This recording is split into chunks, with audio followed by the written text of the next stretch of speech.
One man. 5 companies. A net worth larger than the GDP of most countries on Earth.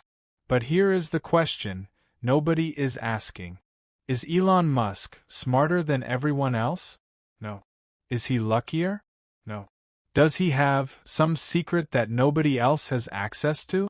Actually, yes. And that secret is sitting in this book. Not his money. Not his connections. Not his genius. His mindset. The exact way he thinks. The exact way he works. The exact way he chooses his missions.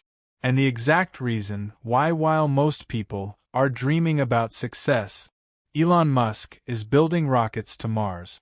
This is the complete summary of the Book of Elon. Written by Eric Jorgenson, the same author who wrote the Almanack of Naval Ravikant, read by over 2 million people. In this video we are going to give you everything inside this book. Every idea, every framework, every lesson, in simple, clear, and easy to understand language. Stay with us, because by the end of this video, you will think differently, work differently, and see your own potential in a completely different way. Let us begin. Chapter 1. Be useful. Picture a young boy. Growing up in Pretoria, South Africa. Not wealthy. Not connected. Not from a powerful family. Just a boy. Who read every book he could find. Who taught himself to code by the age of 12. Who sold his first video game for $500 before most kids had even thought about money. That boy grew up to become the wealthiest person in the history of the world. Not by chasing wealth, not by following a safe path, but by asking one question every single morning of his life. How can I be useful today? That question is where this entire book begins. And it is where your journey inside Elon Musk's mindset starts right now. The question nobody asks. Most people wake up in the morning and ask one of 2 things. How do I make money today? Or how do I get through today? Both are survival questions. Both are focused on the self, on what you can get, on what the world owes you. Elon Musk wakes up and asks something completely different. In his own words from this book, on a day-to-day basis, I wake up in the morning and ask, how can I be useful today? Just that. Not how do I become famous. Not how do I close the deal. Not how do I protect what I have. How can I be useful? And Eric Jorgenson, the author who compiled this book, says that simple question is the foundation of everything Elon has built. Because when you obsess over usefulness, over genuinely helping people, and genuinely improving the world, success stops being something you chase. It becomes something that follows you. Useful is not the same as profitable. Here is one of the most important lessons in this entire chapter. And it is one that most people have completely backwards. Most people think that the goal of any work is to be profitable. Make money first, everything else second. But Elon Musk thinks the other way around. He says, the goal of any organization should be usefulness to society. Not profit, not growth, not market share. Usefulness. He says it simply and clearly in this book. Try to be useful. Do useful things for your fellow human beings and the world. Now this does not mean money does not matter. Of course it matters. You cannot build rockets or electric cars or global internet networks without massive funding. But here is the key difference. Profit is the result of usefulness, not the goal of it. When you build something that genuinely makes people's lives better, when you solve a real problem for real people, the money follows, almost automatically. Elon proved this over and over again. PayPal made online payments useful. Tesla made electric cars useful. SpaceX made space travel useful. In every single case, usefulness came first. Success came second. The mathematics of usefulness. This is where Eric Jorgenson reveals something beautiful about how Elon thinks. Elon does not just feel his way through decisions about usefulness. He calculates it, like a physicist, like a mathematician. He says in this book, think about it mathematically. How many people you helped, multiplied by how much help you provided each person, on average. That is the total utility. Read that again. How many people you helped, multiplied by how much help you gave each one. That is your usefulness score. That is how Elon measures the value of any product, any company, any decision. And here is something remarkable that he says next. Building something that makes a big difference to a small number of people is just as great as something that makes a small difference to a vast number of people. Both produce the same total impact. Both are equally valuable, because it is never about scale alone. It is about genuine impact. It is about asking, is what I am building actually making someone's life better? Not theoretically, not on paper, in reality. That question is the compass Elon uses for everything. You can choose to be extraordinary. One of the most powerful lines in this entire chapter is something Elon says about ordinary people. He says, you can choose to be not ordinary. You can choose not to conform to the conventions taught by your parent. It is possible for ordinary people to choose to be extraordinary. Read that carefully. He is not saying you were born extraordinary. He is not saying extraordinary is reserved for people like him. He is saying it is a choice, a daily choice, a choice that starts with the question you ask when you open your eyes in the morning. Most people choose ordinary not because they have to, but because they were never told they had any other option. They were told to be safe, to be realistic, to follow the path that was already cleared for them. But Elon says, there is another path. One that does not ask what is safe. One that asks, what is useful? What does the world actually need? What problem is sitting right in front of me that nobody has solved yet? And what would happen if I tried? A useful life is worth having lived. Eric Jorgenson closes this chapter with a line that comes directly from Elon himself. Simple, quiet, but deeply powerful. A useful life is worth having lived. Not a rich life, not a famous life, not a comfortable life. A useful one. Think about what that means for your own life. When it is all over, when you look back at everything you built, everything you gave, everything you contributed, will you be able to say that your presence here made things better? That you added more than you took? That the world, even in some small way, was improved because you were in it? That is the standard Elon Musk holds himself to. Not his bank account, not his fame, not his legacy in headlines. His usefulness, and that standard is available to every single person watching this right now. You do not need rockets. You do not need billions. You just need to ask the same question Elon asks every morning. How can I be useful today? Start there, and see what follows. This was Chapter 1 of the Book of Elon by Eric Jorgenson. Chapter 2 is next, and it is where we go even bigger. We are going to talk about why Elon chose missions so large that most people thought he had lost his mind. Mars, clean energy, artificial intelligence, and why the size of your mission determines the size of your life. Chapter 2 is coming next. Chapter 2. Fight for the Future. It was the year 2001. Elon Musk had just sold PayPal. He had hundreds of millions of dollars sitting in his bank account. He was 30 years old. Most people in that position would have stopped, bought a yacht, retired to a beach, enjoyed the rewards of what they had already built.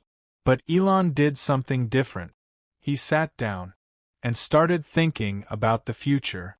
Not his future, not his family's future, the future of humanity.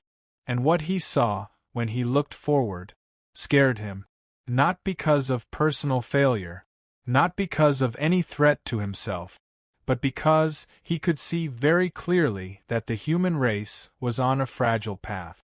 And he decided that he was going to do something about it. That decision changed the world. And this chapter is about exactly why he made it.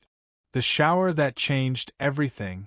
Eric Jorgenson shares something in this chapter that most people never hear about Elon.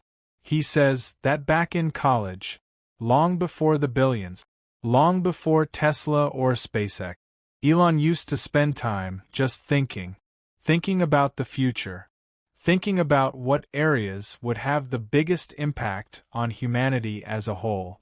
In his own words from this book, in college I would wonder about the future and what areas were really going to have an important impact on the future of humanity as a whole.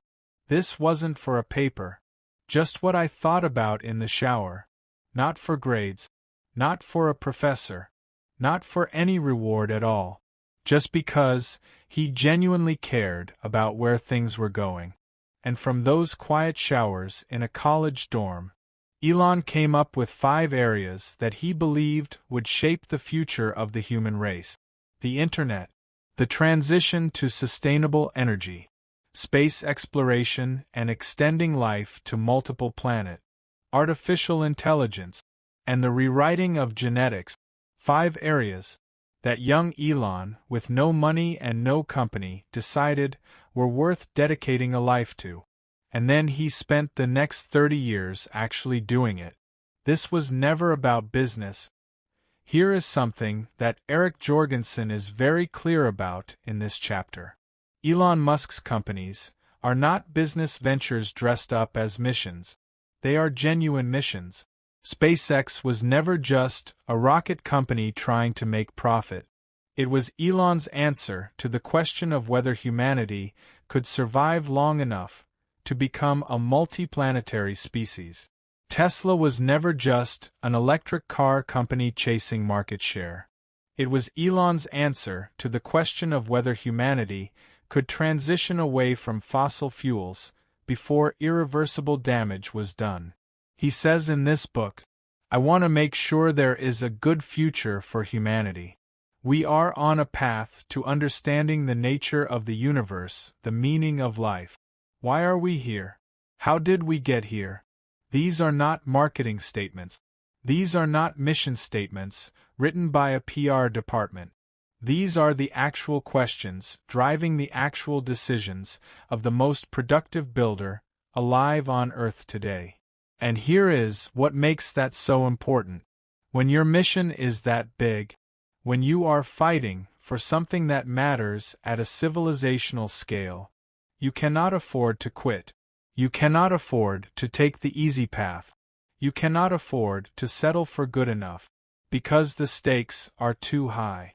And that pressure, that weight of purpose, turns ordinary effort into extraordinary results. Why most people play small. Now here is something that this chapter reveals quietly. Something most people never stop to examine. Most people choose small missions, not because they are small people, but because they were never told that they were allowed to choose something bigger. They were taught to be realistic, to set achievable goals, to manage expectations, to build a stable career, to not reach too far. And so they spend their lives optimizing for things that do not really matter to them. A slightly better salary, a slightly bigger house, a slightly more impressive title, none of which fills the deeper need. The need for a mission, the need to feel that their work matters, that their effort is going towards something real. Elon says in this book, "If it seems like the obvious thing to do, I am not sure why you would do anything else." To him, working on problems that affect the future of humanity is not heroic. It is just obvious. Of course you work on the things that matter most. Of course you point your energy at the biggest problems. Of course you fight for a future that is worth arriving at. The question is why everyone else is not doing the same. Looking at life as a branching path. One of the most powerful ideas in this chapter is how Elon thinks about the future itself. He does not see the future as something fixed. He does not believe that what happens next is already decided. He says in this book, "I look at the future from the standpoint of probabilities. It is a branching stream of probabilities, and actions we can take now affect those probabilities. Every choice you make today, every action you take or do not take, changes the probability of a specific future arriving." And Elon makes his choices based entirely on that understanding.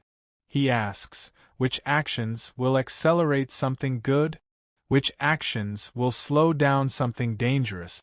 What can I introduce today that changes the direction of what is coming? That is not the thinking of someone building a company. That is the thinking of someone fighting for the world they want their children to inherit. And it is a way of thinking that is available to all of us. Remember the future. Eric Jorgenson closes this chapter with 3 simple words that come directly from Elon. Remember the future. Not remember the past. Not manage the present. Remember the future. What does that mean? It means carry the image of the world you want to exist with you. Every day. In every decision. Let it guide what you fight for. Let it determine what you refuse to give up on.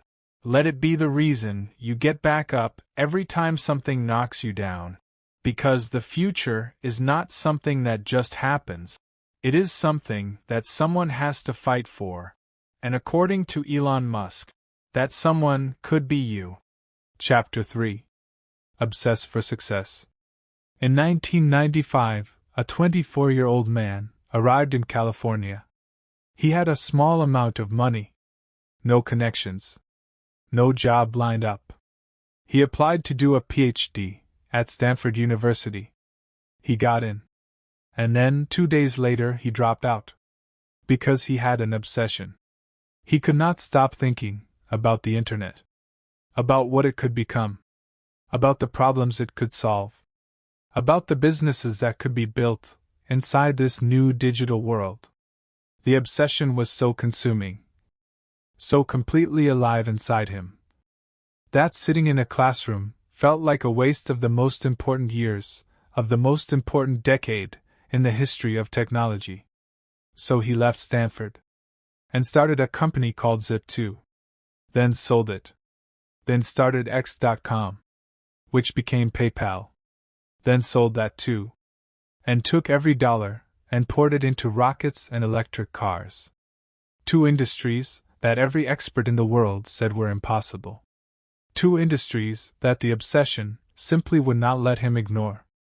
That man was Elon Musk. And this chapter is about the one quality that made all of it possible. Not intelligence. Not luck. Obsession. What obsession actually looks like. Most people hear the word obsession and think of something unhealthy. Something unbalanced. Something to be managed or treated. But Eric Jorgenson presents a completely different picture in this chapter. He shows what productive obsession looks like in real life. And it looks like this. You are not working because you have to. You are working, because you literally cannot stop. The problem lives in your head, when you are eating, when you are driving, when you are supposed to be sleeping. Elon says it plainly in this book. If you like what you are doing, you think about it even when you are not working. It is something your mind is drawn to. If you do not like it, it is much harder to make yourself work. That is the difference between someone who is interested in their work and someone who is obsessed with it. Interested people work when they schedule it. Obsessed people work whenever the thought arrives. And thoughts arrive constantly. In the shower. On a walk. At 3 in the morning. Because the problem has moved inside them. It is no longer just a task on a list. It is a living, breathing thing that demands to be solved. PayPal, Tesla, SpaceX, the obsession behind each one. Let us look at what obsession actually produced across Elon's career. When Elon was building what would become PayPal, he was not thinking about how to build a profitable payments company. He was obsessed with one specific problem. Why is it so hard to move money online? That question consumed him completely. He worked around it. He thought around it. He built around it. Until the answer emerged. And that answer changed how the entire world handles digital money. Then came Tesla. Every major car manufacturer said electric vehicles were not viable. Not yet. Maybe in 30 years. But Elon was obsessed with a different question. Why are we still burning fossil fuels when the technology to move beyond them already exists? That obsession drove him through years of near bankruptcy, through production failures, through public ridicule, through moments where the entire company was within days of collapse. He did not survive those moments on logic. He survived them on obsession. Because when you are obsessed, quitting is simply not a real option. Your mind will not let you. Then SpaceX. NASA had given up on affordable space travel. The entire aerospace industry had accepted that rockets were disposable and expensive. Elon was obsessed with a different question. Why can we not reuse a rocket? Why does reaching space have to cost hundreds of millions of dollars every single time? That obsession produced the first orbital-class rocket that successfully returned and landed itself 3 times. In the same year. Every time, the obsession produced something that interest alone could never have delivered. Obsession versus distraction. Here is where this chapter becomes directly relevant to your own life. Because most people are not obsessed with anything. Not because they lack the capacity for it, but because they never gave themselves permission to be. They spread their attention across too many things. A little of this, a little of that. Some scrolling, some news, some entertainment, some work, some planning, some worrying. And the result is a life that moves in many directions at once. And therefore, does not go very far in any direction. Elon says something very direct about this in the book. He says, try to find an overlap of your talents and what you are interested in. You may have skill in something but do not like doing it. Try to find work that is a good combination of things you are inherently good at, but also like doing. This is the formula for obsession. Skill plus genuine love. Not skill alone. Not passion alone. Both together. When something uses what you are naturally good at, and also makes you feel fully alive, your brain does not resist it. It runs toward it. And that running is what obsession looks like from the inside. Being obsessive is a good thing. Here is something Elon says in this chapter that most people have never been told. He says, successful entrepreneurs come in all sizes, shapes, and flavors. I am not sure there is any one particular trait that makes them. However, if there is one to focus on, it would be to have an obsessive nature about the quality of the product. In this context, Being obsessive-compulsive is a good thing. Read that again. Obsessive-compulsive is a good thing. Not something to suppress. Not something to medicate away. A competitive advantage. Because the person who cannot stop thinking about making something better will always, eventually, make it better. While the person who is merely interested will settle for good enough. And good enough never changes the world. Take the pain. This chapter ends with one of the most honest lines in the entire book. Elon says, "My way of dealing with mental problems is to make sure you really care about what you are doing and take the pain. Not avoid the pain. Not manage the pain. Take it. Because when you are obsessed with something that genuinely matters to you, the pain is part of the process. The failures are data. The setbacks are chapters in a story you are still writing. And the obsession is the thing that keeps you writing. No matter how hard the chapter gets. That is the difference between people who dream about changing things and people like Elon Musk who actually do." This was Chapter 3 of the Book of Elon, by Eric Jorgenson. Chapter 4 is next. And it is the chapter that reveals the thinking tool Elon uses to solve problems that everyone else thinks are impossible. It is called First Principles Thinking. And once you understand it, you will never look at a problem the same way again. Chapter 4 is coming. Chapter 4. First Principles Thinking. Imagine you are an engineer. You have been told that building a rocket costs $200 million. Everyone in the industry agrees on this number. Every company, every expert, every textbook, $200 million. And you accept it, because that is what it has always cost. That is what everyone else is paying. That is just the reality of the situation. Now imagine a different engineer.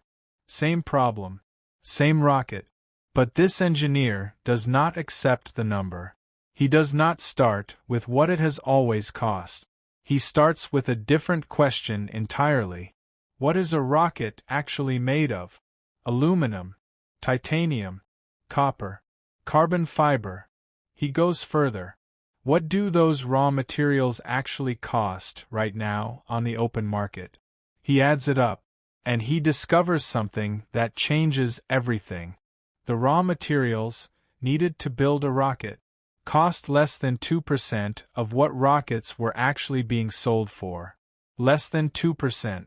Which meant that somewhere between the raw materials and the finished rocket, an enormous amount of money was being wasted, not because rockets had to be expensive, but because nobody had ever stopped to ask whether they had to be.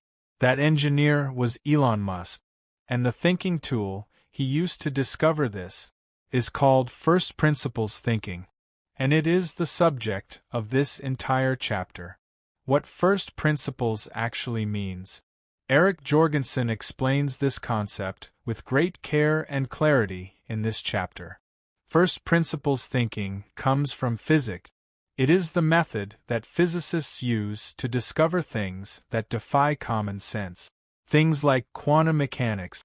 Things that seem impossible, until you strip away every assumption and start reasoning from the ground up.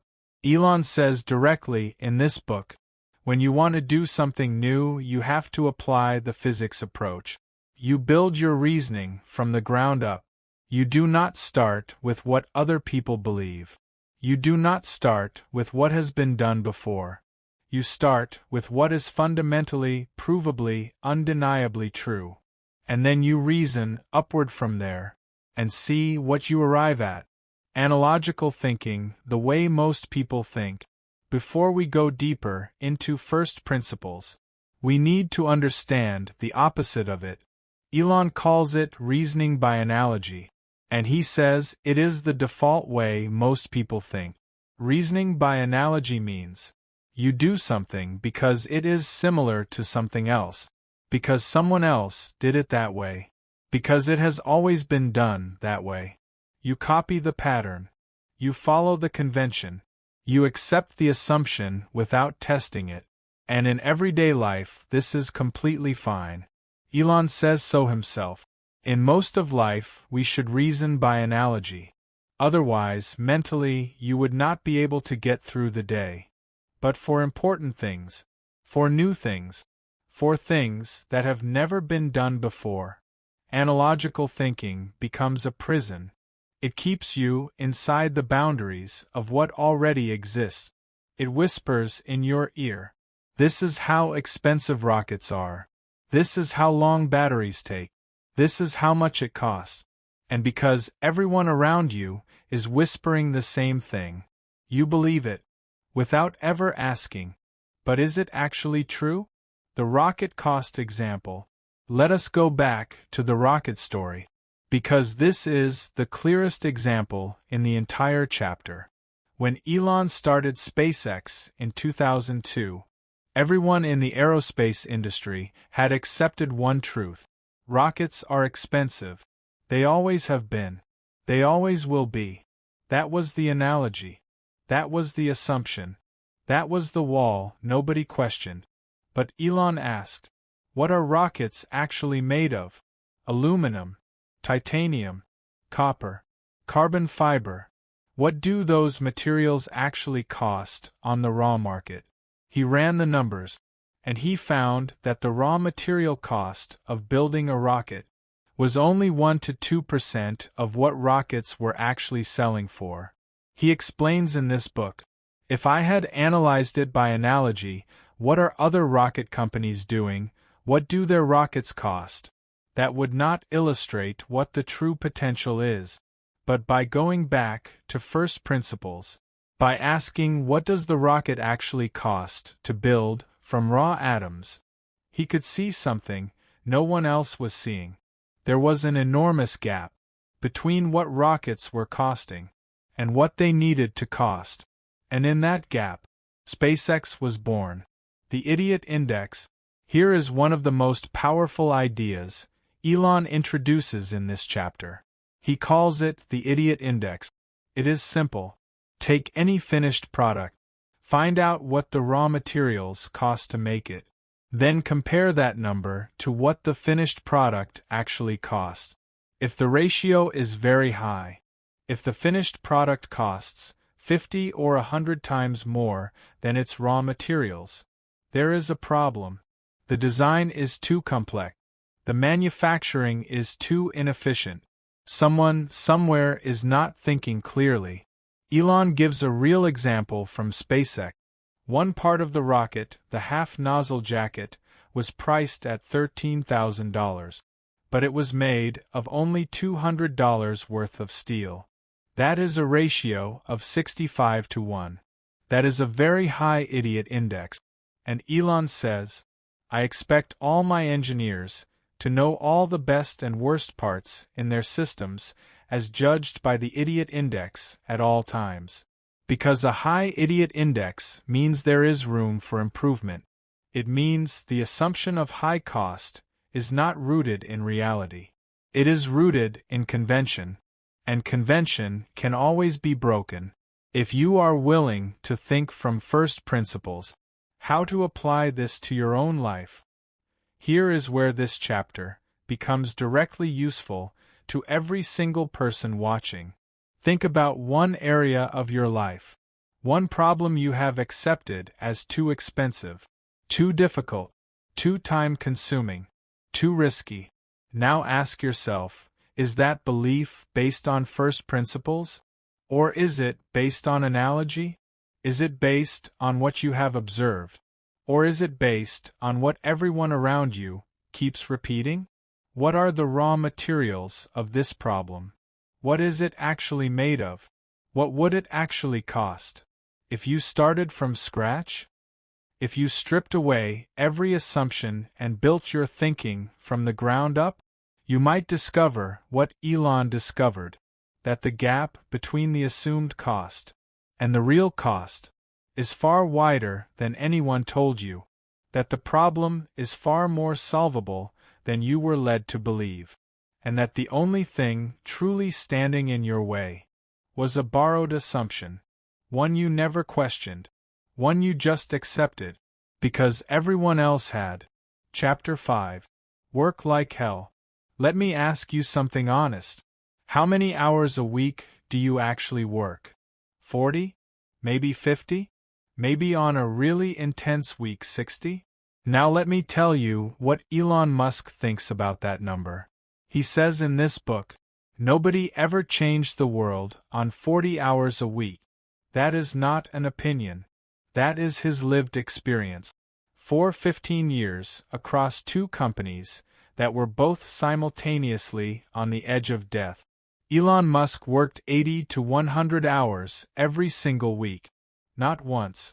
Not during a crisis. Every week. As his baseline. As his normal. And in this chapter, Eric Jorgenson takes us into exactly what that looked like. Why Elon worked that way. What it cost him. And what it produced. The simple mathematics of effort. Elon does not romanticize his work ethic. He does not talk about it like a personality trait or a gift. He talks about it like mathematics. And the math is straightforward. He says in this book, do the simple math. Somebody else is working 50 hours a week, and you are working 100. You will get twice as much done in a year. And he goes further. If other people are putting in 40-hour weeks, and you are putting in 100, what takes them a year you will achieve in 4 months. That is not motivation. That is arithmetic. The person who works more hours on the same problem with the same intelligence will simply solve it faster. They will accumulate more experience, make more mistakes, learn from more failures, and get further in less time. Elon built PayPal, Tesla, and SpaceX simultaneously, all in the span of a single human lifetime. And when you divide that output by the number of hours he worked, the math starts to make sense. Not because he was superhuman, because he was simply working while others were resting. From 2007 to 2022, 15 years of pain.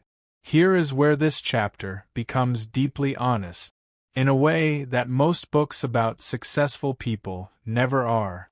Elon does not pretend that working like hell was painless. He says directly in this book, from 2007 until 2022 was non-stop pain. 15 years. Not a hard quarter. Not a difficult year. 15 consecutive years of what he describes as non-stop pain. During that time, Tesla almost died multiple times. SpaceX almost ran out of money before a single successful launch. He was going through a divorce. He was managing thousands of employees across multiple companies. He was sleeping on factory floors, showing up when there was nothing left to show up with. He describes it like this. There was a gun to my head to make Tesla work. Pull a rabbit out of your hat. Then pull another rabbit. A stream of rabbits flying through the air. If the next rabbit does not come out, you are dead. Think about that image. Not the glamour of success. Not the cover of a magazine. A gun to the head. Rabbits that had to keep coming. Or everything was over. That is the real story behind the world's most successful entrepreneur. Not ease. Not luck. 15 years of grinding forward through a kind of pressure most people will never experience. Intensity matters, not just hours. This chapter reveals something important about how Elon thinks about work. He does not just talk about the number of hours. He talks about the quality of those hours, the intensity. He says he is wired for war. Not wired for comfort. Not wired for balance. For war. And that word is important, because war demands your complete attention. There is no half effort in a war. You cannot be checking your phone while also fighting for survival. You cannot be casually moving between tasks while the company you built is bleeding out. Elon approaches work the way a soldier approaches a battlefield. Total presence. Total commitment. Every available mental and physical resource pointed at the same target. Eric Jorgenson shows that this intensity, more than the raw hours, is what separated Elon's output from everyone else's, because an hour of true intensity is worth more than a day of distracted half-effort, and Elon brought intensity to every single hour. That is why the math compounded so dramatically over time. Rest and distraction, Elon's different relationship. Now here is something that surprises most people about this chapter. Elon does not say that rest is useless. He does not say that you should never stop. He actually admits in this book something quite vulnerable. He says, I think there is some merit to not being too intense, enjoying the moment a bit. Occasionally stopping to smell the roses would probably be a good idea. He tells a story about building the Falcon 1 rocket. They were working on a beautiful island in the middle of the Pacific Ocean, Kwajalein Atoll, surrounded by one of the most stunning natural landscapes on Earth.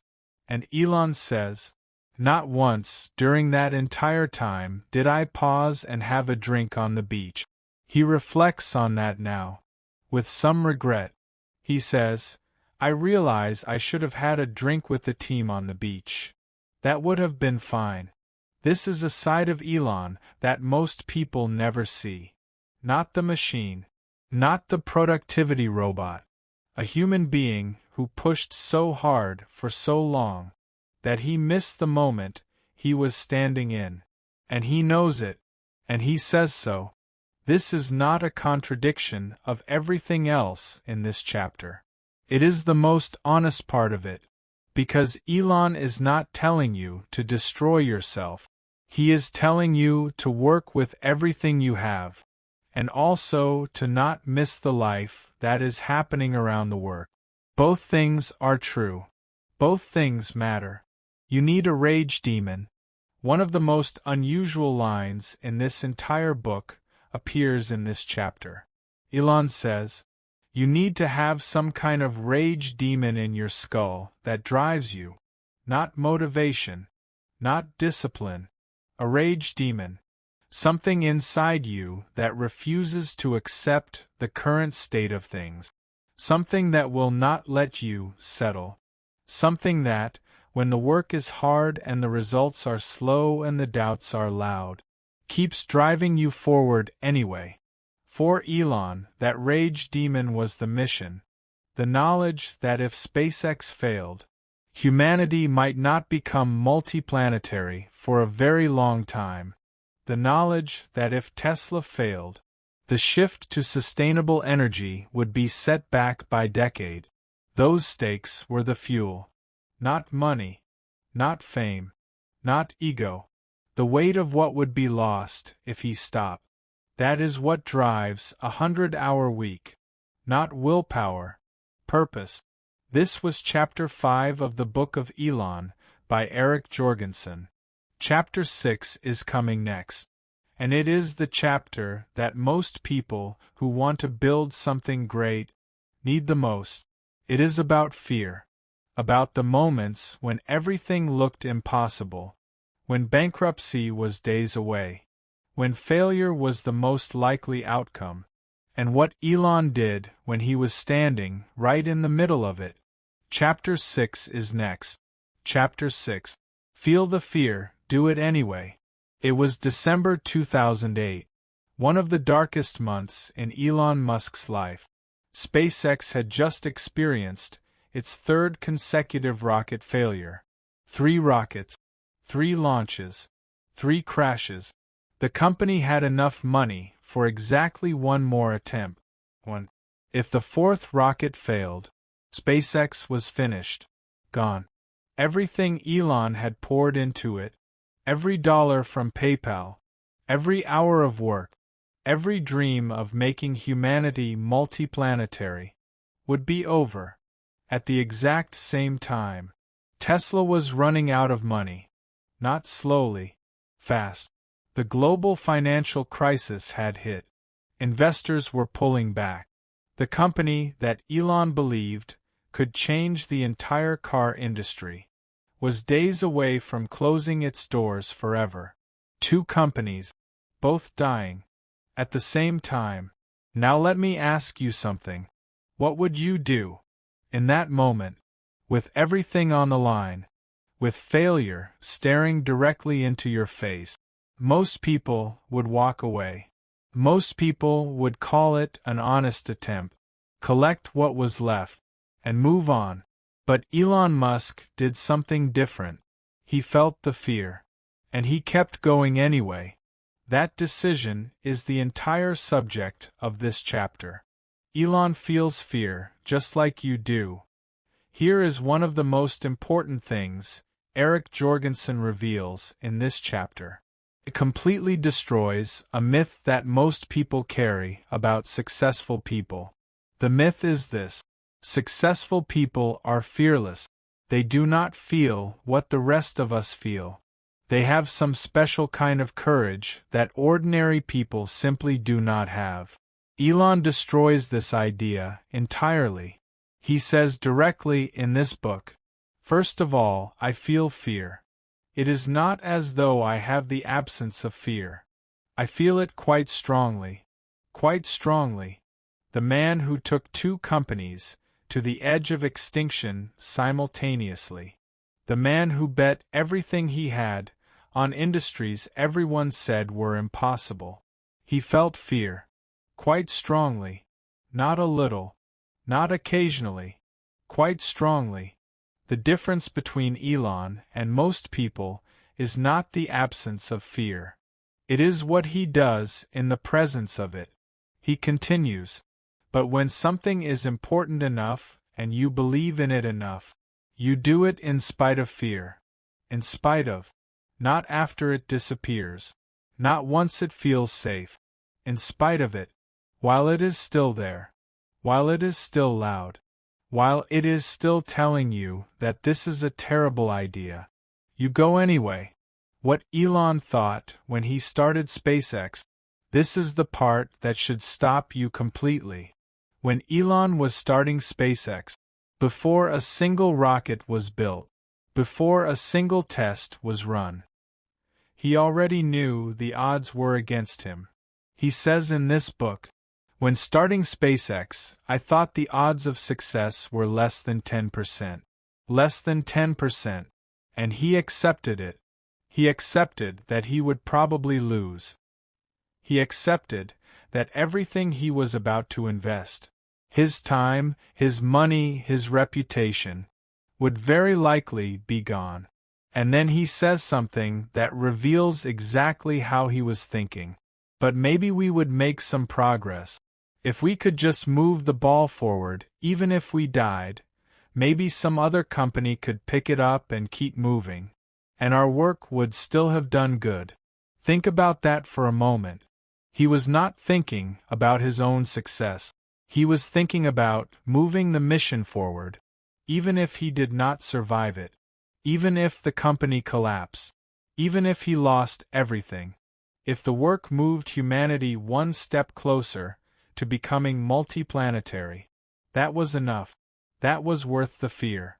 That was worth the risk.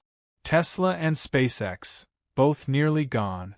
Let us go back to December 2008, because this is where the courage in this chapter becomes real and not just theoretical. SpaceX had 3 failed launches, 1 shot left. Elon made the decision to fund that 4th launch. With money he did not really have. With hope that was almost gone. The 4th rocket launched, and for the first time, it worked. SpaceX survived. But Tesla was still dying. Elon took the last of his personal money.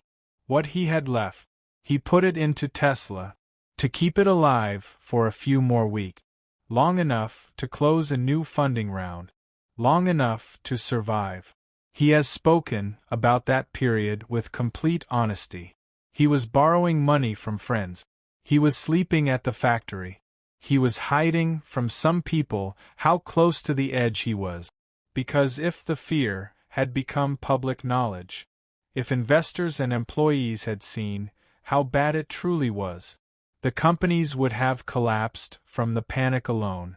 So he carried the fear quietly, and kept working, and kept showing up, and kept making decisions, as if failure was not the most likely outcome, because giving in to the fear was not something he was willing to do.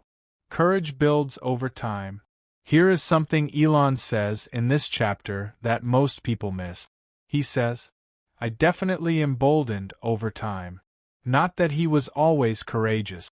Not that courage came naturally from the very beginning. He was emboldened over time. Which means courage is not a fixed personality trait. It is something that develops with experience, with repetition. Every time you face a fear and act anyway, the fear becomes a little smaller, and you become a little larger. Every time you survive something that you thought might break you, your understanding of your own capacity expands. And the next time fear shows up at the door, you recognize it. You have seen it before. You know that it does not have to stop you, because it did not stop you the last time. This is what Elon means when he says he grew bolder. He collected evidence. Evidence that fear was manageable. Evidence that on the other side of the thing you were afraid of, something worth having was often waiting. That evidence built into confidence, and confidence built into courage. Look fear directly in the eye. This chapter opens with one of the most powerful lines in the entire book. Elon says, "Look fear straight in the eye and it will disappear." The nature of fear is that people do not look at it. Look at it directly and it will be gone. Most people deal with fear by avoiding the thing they are afraid of. They walk around it, they delay it, they distract themselves from it, and the fear stays alive, growing quietly, in the background, getting bigger the longer it is left unexamined. But Elon says the solution is the opposite. Look at it, name it, examine it, ask what exactly you are afraid of. Ask what the real worst case actually looks like. Ask whether that worst case is truly as bad as the fear is making it feel. And in most cases, when you actually look, the fear shrinks, not because the danger disappears, but because you see it clearly. And something you can see clearly is something you can move through. Quitting is not in my nature. This chapter ends with the most defining statement Elon makes about himself. When asked where he finds the strength to push through the hardest moments, he does not talk about motivation. He does not talk about optimism. He says, "This is simply something important. It must get done. We will keep doing it or die trying. I do not care about optimism or pessimism. We are going to get it done. Not because it is easy. Not because he is certain. Not because the fear is gone. But because quitting is simply not an option he is willing to consider. And that position, that refusal to accept quitting as a possibility, is itself a form of courage. The most practical form. The kind that does not wait to feel brave. The kind that simply moves forward. Because moving forward is the only direction that matters. Chapter 7. The Algorithm, Engineering is Magic. In 2018, Elon Musk was losing sleep. Not because of money. Not because of competition. Because of a single machine inside the Tesla factory. The Gigapress. A massive robotic system designed to automate the production of Tesla's Model 3. Elon had been so excited about automation, so convinced that robots and machines could solve every problem, that he had tried to automate nearly every single step of the production process. And it was failing, badly. Cars were piling up. Quality was inconsistent. The production line was moving slower than a human workforce would have. And Tesla was once again on the edge of disaster. He walked the factory floor. He looked at every robot, every conveyor, every automated system. And he made a decision. He switched off some of the robots and brought the humans back. And the production rate immediately improved. Why? Because Elon had violated his own most important rule. He had started with the last step, instead of the first. And this chapter is about the 5-step process that he now teaches to every engineer at every company he runs. He calls it the algorithm. What the algorithm is, Eric Jorgenson presents the algorithm as one of the most valuable tools in the entire book, and Elon introduces it in his own words. He says, I have everyone at my companies rigorously implement a 5-step process for engineering. I call it the algorithm. The order is very important. 5-step, in a specific order. And the order is everything. Because as Elon's own Tesla mistake showed, doing the steps out of order can be just as damaging as not doing them at all. Let us go through each step. Step 1. Question every requirement. The first step is to question everything. Not accept anything as given. Not assume that a requirement exists for a good reason. Question it. Elon says in this book, make your requirements less dumb. He explains that every requirement should come with a name attached. Not a department. Not a policy document. A specific person who owns that requirement. Because when a person is accountable for a requirement, they can be questioned. They can be challenged. They can be asked, why does this step actually need to exist? And very often, when you ask that question, the answer is, it does not. It was added years ago, by someone who is no longer there. For a reason nobody remembers, but it stayed. Because nobody questioned it. Elon says requirements that come from smart people are the most dangerous. Because people rarely challenge what a smart person has decided. Step 1 is to challenge everything. No matter who decided it. No matter how long it has been there. Step 2, delete.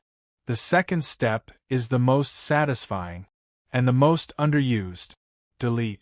Remove everything that does not absolutely need to be there. Elon says, try very hard to delete the part or process.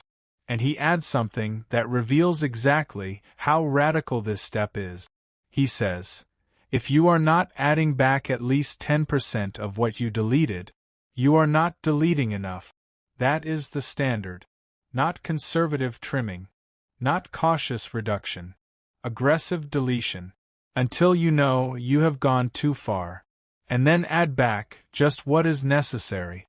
Because the enemy of great engineering is not failure. It is unnecessary complexity. Every extra step adds time. Every extra part adds cost. Every extra process adds a place where something can go wrong. The best design is not the one with the most features. It is the one with the fewest possible parts. That still does exactly what it needs to do. Step 3. Simplify and optimize. Only after you have questioned everything and deleted everything possible do you simplify what remains. Elon makes this sequence very clear. A common mistake, he says, is to simplify and optimize a part or process that should not exist. That is wasted effort. You cannot make something elegant that should have been deleted. So simplification only comes third, after the unnecessary is already gone. And what you are left with, you make as clean, as lean, as clear as possible. No extra complexity. No unnecessary step. Just the essential thing. Done in the most efficient way available. Step 4. Accelerate. Now you are moving in the right direction. Now you are moving efficiently. But you are moving too slow. Step 4 is to speed up. Accelerate cycle time. Go faster. Elon says, every process can be speeded up. But only do this after you have followed the first 3 steps. In the Tesla factory, he admits, I mistakenly spent a lot of time accelerating processes that I later realized should have been deleted. This is the most common mistake in business and in life. People try to go faster before they have removed what is unnecessary, before they have simplified what remains. They just add speed to a broken system, and a broken system that moves faster just produces failure faster. Acceleration without the first 3 steps is not progress. It is expensive, high-speed confusion. But acceleration after the first 3 steps is when things start moving at a genuinely extraordinary pace. Step 5, automate. The final step is automation, and Elon is very clear. This comes last. Always. He says, the big mistake in Nevada and at Fremont was that I began by trying to automate every step. That mistake nearly destroyed Tesla. Because you cannot automate a process that has not been questioned. You cannot automate a step that should have been deleted. You cannot automate complexity that should have been simplified. If you automate first, you just make the problem faster and more expensive. But if you automate last, after every unnecessary thing has been removed, after every remaining thing has been simplified, after the whole system is already moving fast, then automation compounds everything, and the results become extraordinary. Engineering is magic. Here is where Eric Jorgenson reveals something about how Elon sees the world. Something that most engineers and most business people never fully understand. Elon genuinely believes that engineering is magic, not a metaphor. He means it. He says, engineering is the closest thing to magic that exists in the real world, because engineering is the art of turning ideas into physical reality, of taking something that exists only in the mind and making it exist in the world. A rocket that lands itself, a car that runs on electricity, an internet system powered by satellites in orbit. All of these things were once just ideas, impossible ideas, ideas that experts said could not be done, and engineering turned them into real things that people use every day. That is magic. And the algorithm is the method that makes the magic repeatable. You can use this in your own life. Here is the most important thing about this chapter. The algorithm was designed for engineering, but it works for anything. Your morning routine, your business processes, your personal finances, your career decisions, any system in any area of your life can be improved by these 5 steps. Question what is actually necessary. Delete what is not. Simplify what remains. Accelerate what is working. And only then make it automatic. Most people live their entire lives running on systems they never questioned, habits they never examined, processes they inherited from someone else. The algorithm asks you to stop, look at everything you are doing, and ask, does this actually need to exist? And what happens when you start asking that question is often the most productive thing you have ever done. This was Chapter 7 of the Book of Elon by Eric Jorgenson. Chapter 8 is next, and it is about something that makes Elon genuinely different from almost every other leader alive. His relationship with being wrong. His relationship with feedback. His relationship with failure as data. Chapter 8 is coming, and it will change how you think about your own mistakes.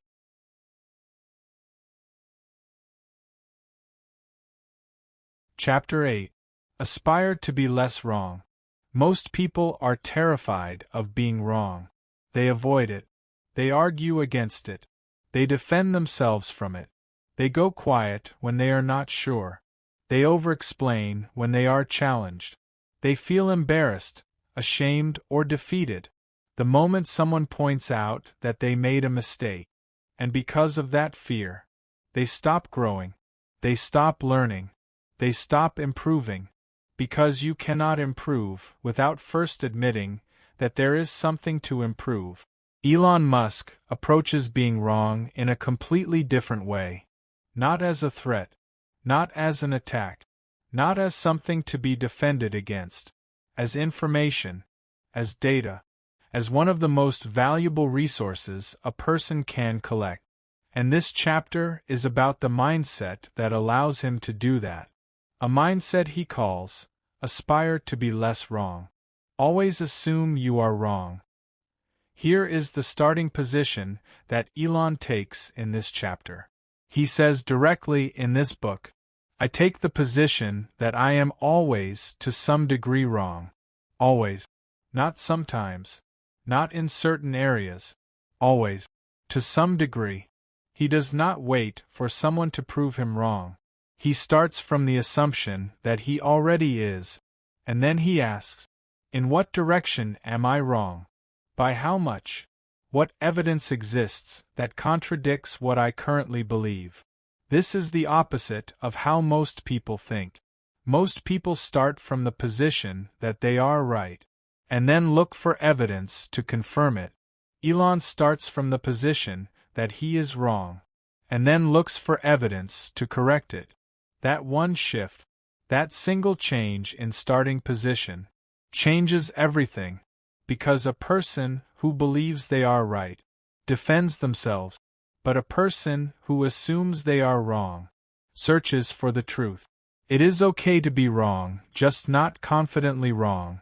Here is one of the most important lines in this entire chapter. Elon says, it is okay to be wrong. Just do not be confident and wrong. Think about that carefully. Being wrong is acceptable.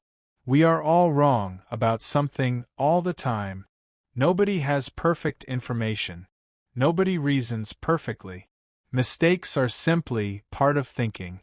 But being confident and wrong, that is dangerous, because confidence without accuracy does not just affect you. It affects everyone around you. It makes your team implement the wrong idea with full force. It makes investors commit resources to the wrong direction. It makes decisions that take years to reverse. Elon has seen this in himself and in others, and his answer to it is not to stop being confident.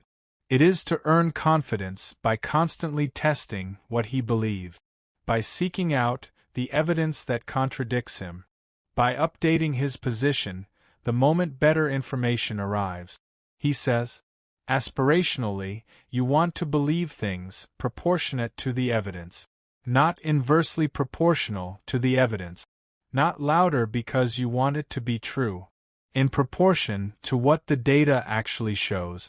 The feedback loop, Elon's secret weapon. Eric Jorgenson reveals in this chapter what may be the single most important habit behind Elon's rapid improvement across every company he has built. Elon says, I think it is very important to have a feedback loop where you are constantly thinking about what you have done and how you could be doing it better. A feedback loop, not an annual review, not an occasional retrospective. A constant loop. Every day, every decision, every action, constantly asking, was that right? Could it have been better? What would I do differently? What am I missing? And then acting on the answers. This feedback loop is the engine behind SpaceX's rapid rocket iteration. They test. They fail. They analyze exactly what went wrong. They implement the correction. And they test again. Faster than any other aerospace company in history. Because most companies treat failure as something to be ashamed of. They slow down after a failure. They investigate who to blame. They issue reports. They hold meetings. Weeks pass. SpaceX treats failure as data. They analyze it immediately. They implement the correction within days. And they launch again. Because the feedback loop never stops running. That speed of iteration, that willingness to be wrong fast and correct fast, is why SpaceX has achieved things that the entire global aerospace industry thought were decades away. Constantly seek criticism. Here is something Elon says that most people never do. He says, constantly seek criticism. A well-thought-out critique of whatever you are doing is as valuable as gold. Most people run from criticism. They hear it as an attack. They feel it as a personal rejection. They dismiss it as jealousy or misunderstanding. And in doing so, they cut themselves off from the most valuable information available. The information about what is actually wrong. Elon actively invites it. He wants to know what is broken, what could be better, what someone else sees in his work that he cannot see himself, because he understands something that most people never accept. You cannot find your own blind spots. By definition, if you could see them, they would not be blind spots. You need someone else to show them to you. And criticism, done thoughtfully, is exactly that. A torch pointed at the places where your own vision fails. Physics, Elon says, does not care about hurt feelings. It cares about whether you got the rocket right. And if the rocket is wrong, you need to know. Before it launches, not after. Failure is an option, not stopping is not. Here is something Elon says about failure specifically that completely reframes how most people think about it. He says, failure is an option here. If things are not failing, you are not innovating enough. Failure is not the sign that you have done something wrong. It is the sign that you are attempting something hard enough to actually be worth doing. If you only ever try things that you know will succeed, you are not building anything new. You are just reproducing the known. And the known has already been done. Real innovation lives in the territory where failure is possible, where the outcome is genuinely uncertain. And to move through that territory, you have to be willing to be wrong. Repeatedly, quickly, and without shame. Elon says, I always have optimism, but I am realistic. It was not with the expectation of great success that I started Tesla or SpaceX. It is just that I thought they were important enough to do anyway. Not certainty, not guaranteed success, just importance, and then feedback, and then correction, and then another attempt, until the thing that was once wrong becomes less wrong, and then less wrong again, and eventually, right enough to change the world. Wishful thinking, the most dangerous trap. This chapter ends with a warning. Elon says, one of the biggest mistakes people generally make, and I am guilty of it too, is wishful thinking. You want something to be true, even if it is not true, and so you ignore the real truth because of what you want to be true. This is a very difficult trap to avoid, and it is everywhere, in business, in relationships, in health, in any area where the truth is less comfortable than the wish. The cure is simple to describe, and very hard to practice. Every day, in every decision, ask, what does the evidence actually show? Not what do I want it to show? What does it actually show? And then update your position to match. Not to match your wish, to match reality. Because reality is the only place where rockets fly, and companies survive, and missions get accomplished, and lives actually change. Chapter 9. Take responsibility. There is a moment that defines every leader. Not the moment of success. Not the moment when the product launches perfectly. Not the moment when the stock price goes up. And not the interview where they talk about their vision. The moment that defines a leader is the moment when something goes terribly wrong, and everyone is watching, and someone has to own it. In most companies, at that moment, the deflection begins. It was the supply chain's fault. It was the team that failed to execute. It was the market conditions. It was the timing. It was someone or something else. Not me. Never me. But Elon Musk operates by a completely different rule. And this chapter is about that rule. It is the rule of total responsibility. And it is one of the most powerful and least practiced principles in the entire book. The CEO job is not a reward. Eric Jorgenson presents Elon's view of leadership very clearly in this chapter. And it is completely different from how most people think about being at the top. Most people think that being the CEO means having the power, calling the shots, getting the credit, having the biggest office, making the final decision. Elon thinks of it the other way around entirely. He says, the CEO's job is to tackle the most pernicious and painful problems, the issues that nobody else can fix, not the fun problems, not the glamorous challenges, the most painful ones, the ones that everyone else has already tried to solve and failed. He does not see the top of the organization as a place of privilege. He sees it as a place of maximum accountability, where the hardest glass has to be chewed, where the problems that would stop anyone below have to be faced head-on by the person in charge. And Elon says clearly, there is always some amount of glass that has to be chewed. Even now, even at the scale that Tesla and SpaceX have reached, there is always something difficult, something that requires the person at the top to absorb the hardest impact. And his position is simply, that person is him. And he does not complain about it. He accepts it as the deal, as the price of being the one who gets to build something extraordinary.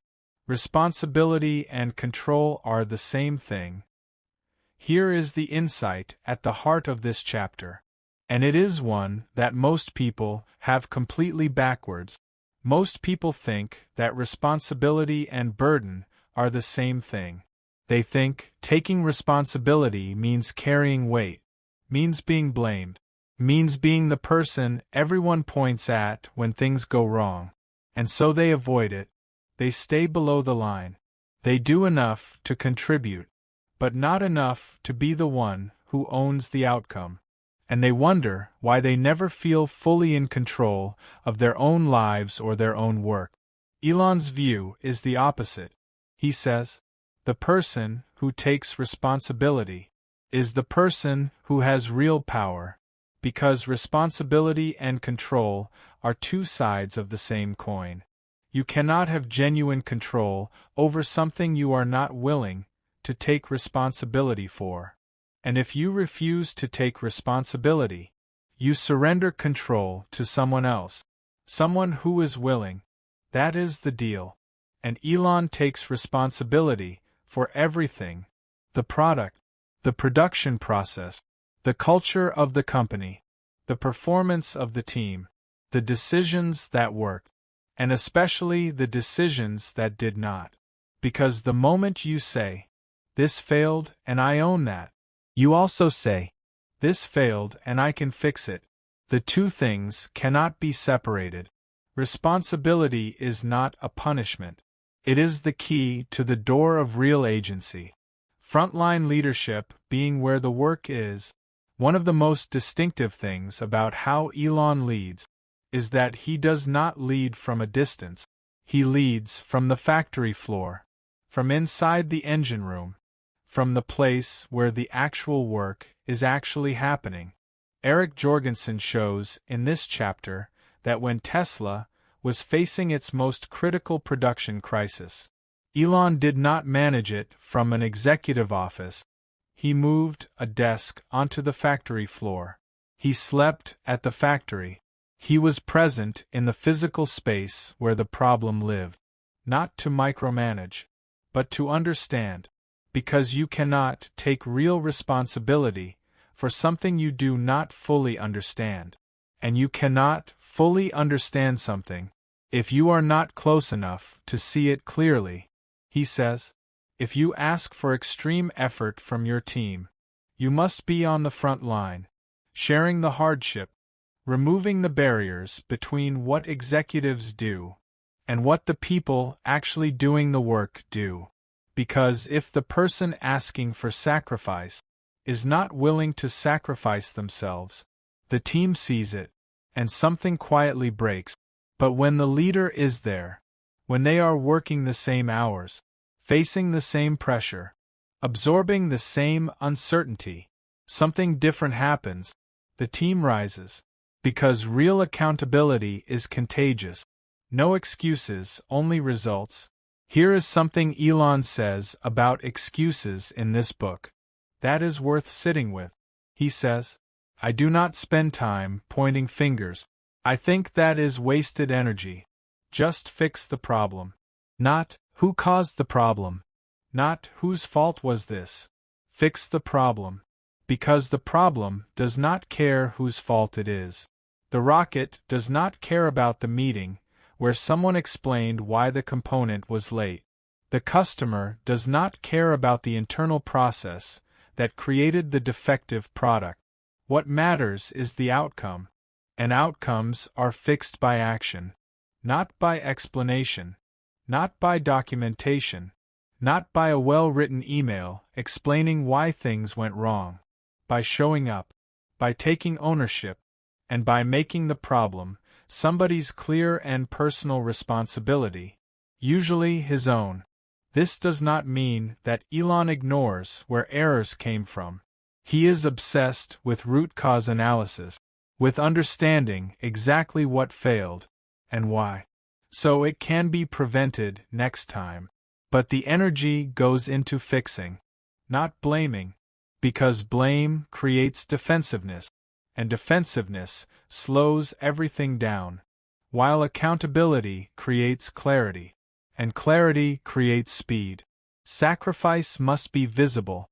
Here is something this chapter reveals that most leadership books never talk about. Asking a team for extreme effort, without sharing in that effort personally, does not work. Not for long. People can feel it. When the person asking them to work weekends and skip holidays is not there, is not doing the same, is sending emails from somewhere comfortable, they feel it, and the energy begins to drain. But when the leader is as tired as they are, when the leader is making the same sacrifices, the dynamic shifts completely. Because nobody feels like they are being used. They feel like they are part of something, that the hardship is shared, that the mission is real enough to require everyone, including the person at the very top. Elon worked alongside his teams through the darkest periods, not because he had to, because he understood that visible sacrifice is one of the most powerful leadership tools that exist, and it cannot be faked. It has to be real. It has to be earned, day after day. On the factory floor, at 3 a.m, when the rocket still is not right. What you can take from this chapter. Eric Jorgenson closes this chapter with something simple and deeply important. The level of responsibility you are willing to take determines the level of control you will actually have in your career, in your relationship, in your health, in any area of your life where outcomes matter. The moment you say, "This is my problem, and I will fix it," you have moved from passenger to driver, from spectator to builder, from the person who watches things happen to the person who makes things happen. Elon Musk has built the most impactful companies of this generation, not because he was given more than others, not because the path was easier for him, but because he refused to hand the responsibility for outcomes to anyone else. He held it, he owned it, every day, through every failure, through every crisis, through every moment when it would have been easier to point somewhere else. That refusal, that daily, deliberate choice to own everything, is not just a leadership strategy. It is a way of being.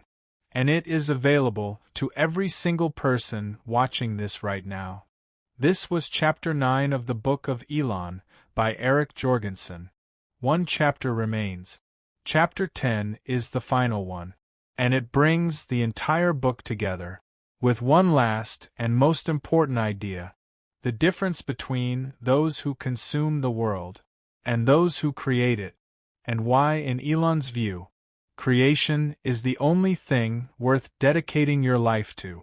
Chapter 10 is next, and it is the chapter that will stay with you long after the video ends. Chapter 10. Create more than you consume. Every single day you make a choice. Without realizing it, without thinking about it, without naming it, but you make it.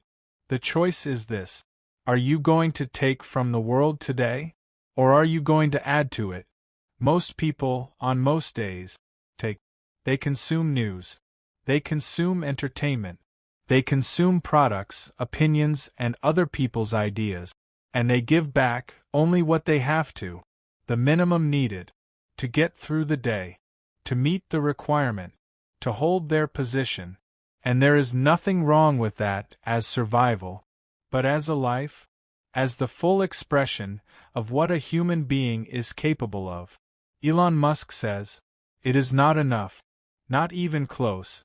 And this final chapter is about the philosophy that he has built everything on. Create more than you consume. The question Elon asks every young person. When Elon is asked what advice he would give to young people, he does not talk about networking. He does not talk about finding the right investor. He does not talk about picking the hottest industry. He asks one question: are you contributing more than you consume? That question has no comfortable answer if you are honest about it. Because consuming is easy. Consuming is designed to be easy.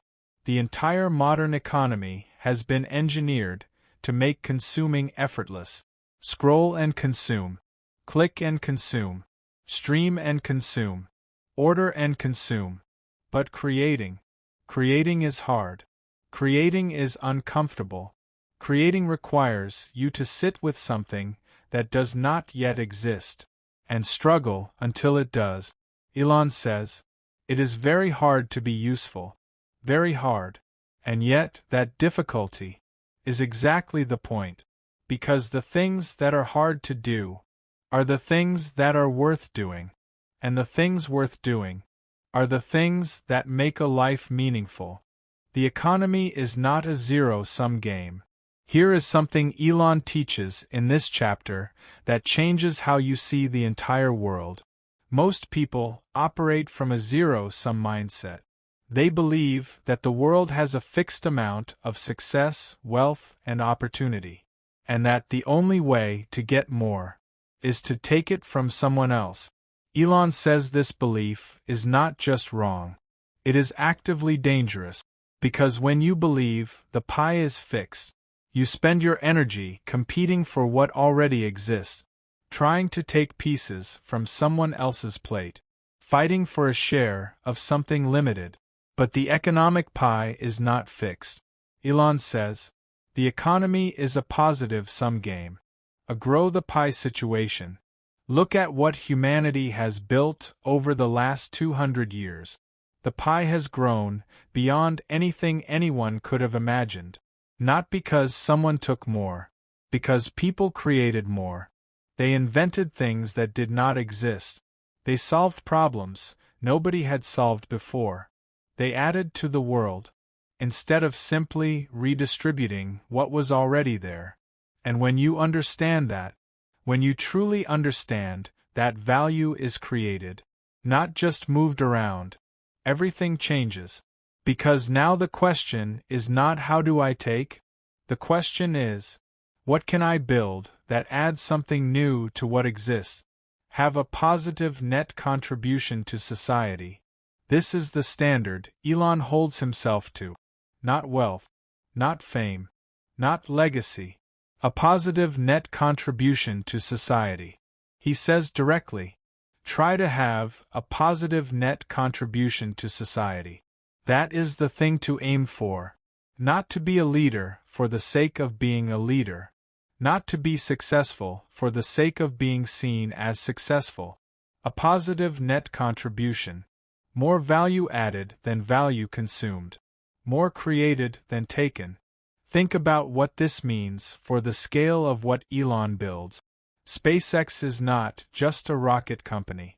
It is an attempt to add humanity's presence to another planet, to create an insurance policy for the survival of the human species. Tesla is not just an electric car company. It is an attempt to add a new energy system to the one the entire civilization runs on. A cleaner one. A more sustainable one. One that creates instead of depletes. These are not businesses. They are acts of creation, at a civilizational scale. And they are driven by one core question. What can I add that was not here before? A useful life is a good life. Eric Jorgenson closes this chapter with the simplest and most powerful statement in the entire book. Elon says, if you live a useful life, that is a good life. A life worth having lived. Not a rich life. Not a famous life. Not a comfortable life. A useful one. We are back to where this whole book began. Chapter 1 opened with the same idea. Be useful. And now, at the very end, after the obsession, after the first principles, after the algorithm, after the fear, after the work, after the responsibility, we arrive at the same simple truth. Was your life useful? Did you create more than you consumed? Did you add something to the world that was not there before you arrived? That is the score. Not your bank balance. Not your follower count. Not the awards on your shelf. The net contribution. What you gave. Minus what you took. 1 million Musks. Here is how Eric Jorgenson ends the entire book. He says, 1 million Musks. That is my dream for this book. Not 1 million people who copy Elon. Not 1 million people who try to build rockets. 1 million people who take the principles in this book and apply them to their own specific missions, their own obsessions, their own problems, their own fields. 1 million people who wake up and ask, how can I be useful today? 1 million people who think from first principles, instead of from convention. 1 million people who work with genuine intensity towards something that genuinely matters. 1 million people who face their fear and go anyway. 1 million people who create more than they consume, who add more to the world than they take from it, who leave whatever corner of the world they are in a little better than they found it. That is the dream. And it starts with one person, right now, reading this, or watching this, asking themselves, what is the most useful thing I could build with my life? You already have everything you need. Before this video ends, there is one thing that needs to be said. You do not need to be Elon Musk to live by these principles. You do not need billions. You do not need a factory or a rocket or a team of engineers. You need a problem that you care about solving. You need the willingness to think from the ground up, to question what you have been told, to delete what is unnecessary, to work harder than the minimum, to face the fear, to take the responsibility, to aspire to be less wrong every day, and to create something, anything, that adds more to the world than it takes. Because the world does not need more consumers. It has plenty of those. What the world needs is people who are willing to build, to create, to put something into the world that was not there before. Something useful, something meaningful, something that, when you look back at the end, you can point to and say, that was mine. I made that. And the world is a little better because I did. That is the final lesson of the Book of Elon. Create more than you consume. This was the complete summary of the Book of Elon by Eric Jorgenson. If this series gave you something real, something you can carry into your actual life. Please like this video. Share it with one person who needs to hear it today. Subscribe to Bookverse, because there are more books coming, more ideas, more tools, all designed to give you the mindset and the methods to build something worth building. We will see you in the next one. Now go create something.